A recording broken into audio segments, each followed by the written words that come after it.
dia sumbat. Bila sumbat, dia tahan. So panas ni tak keluar, dia duduk sini lah. Bila duduk sini, dia terkumpul dalam enjin. Itu satu minit hari ni.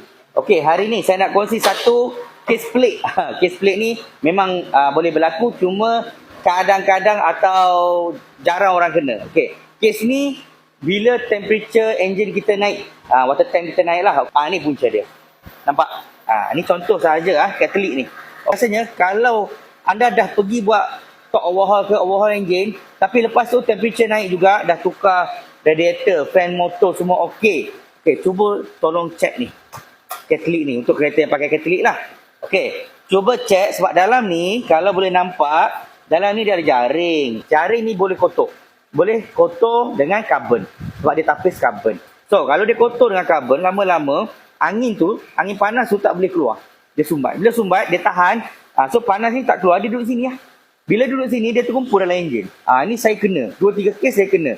Cuma tak semua orang. Tapi memang ada kes ni. Jadi, kalau siapa yang ada simptom yang sama tu, boleh check ni. Jadi, kalau siapa ada masalah yang sama macam yang saya cakap tadi, water tank dia naik, suhu enjin dia naik, dah tukar macam-macam. Tolong check bahagian exhaust ni. Sebab kalau sumbat, suhu tu tak boleh keluar, dia akan terkumpul dekat bahagian ruang enjin.